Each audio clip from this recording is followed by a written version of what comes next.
Hey guys, my name is Ryan Aldridge, and I am the area director for YoungLife in Parker County. Um, I've had the privilege of having this job for the last 9 years and been serving this community and have gotten an opportunity to meet hundreds of high school students and middle school students over the course of that time. And in my time in knowing my friend Josh, he asked me the question the other day: what is it that students are struggling with these days, or kind of at this time? And as I thought about it, I think the biggest thing that it boils down to is their identity or lack thereof.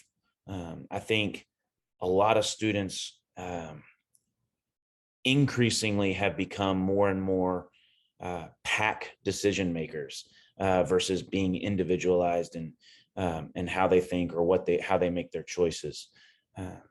In the past, when I was growing up and even before that, how you were raised and the values of your family kind of dictated a lot of your moral compass. But I think today, while still being sandwiched in the middle of the Bible Belt and still being like, my family believes in Jesus, or my family has a relationship of faith, the way they make decisions is actually based on their friend group's moral compass. And when they make those choices, they really, their identity is lacking because they're just simply afraid of being left out. They're simply afraid of being left behind, and that they aren't allowed to make a choice of their own.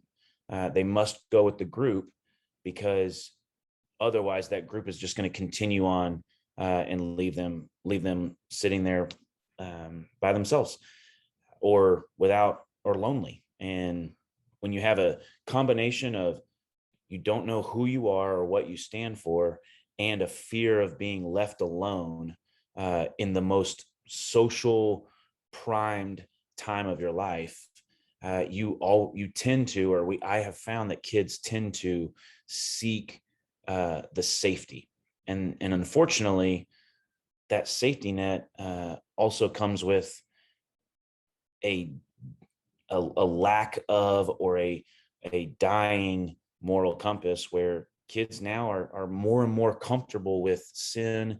They're more and more comfortable with brokenness.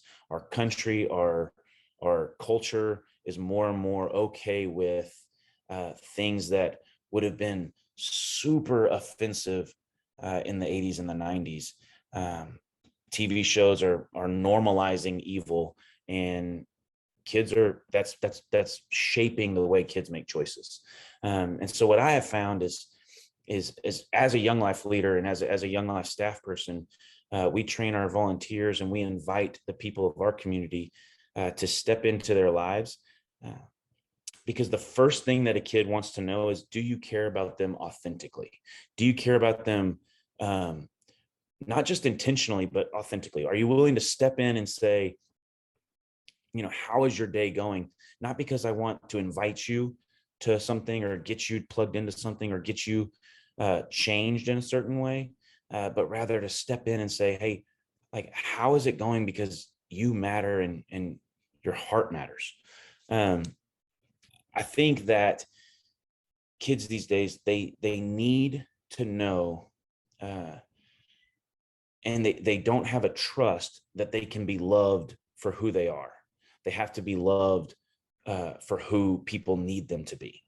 So then they end up changing their hearts, changing their minds, changing their ideas, changing their personalities to fit what they think people want from them, versus being loved exactly for who and how they were created to be. And when you don't believe and you don't have an identity to know that you are enough, you then try to fill that gap and you try to make yourself enough. And a lot of times people will, or high school students will really struggle with being shapeshifters. And so as Young Life leaders, as adults, as people in general, I think that we can serve. I mean, I would say that this applies to adults as well. You find adults in your community that their identity is in the list the top four things: the money, the job, the family or the kids in their sports. But they shape shift because we got to be what people need us to be. And we got to answer questions the exact same way. Like, how are you doing? Well, I'm doing well. Family's great. Everyone's healthy. And we got plans this weekend. And the truth is you may actually be hurting, and you can be loved because even though you're hurting. And we can admit that to people. If we have an identity in ourselves, we know that we're enough.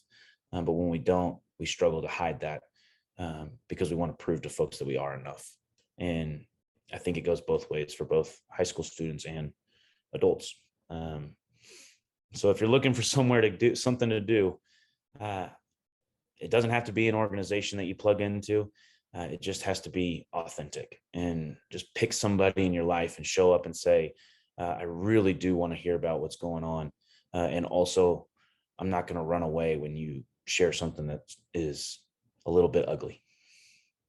Thank you guys for listening.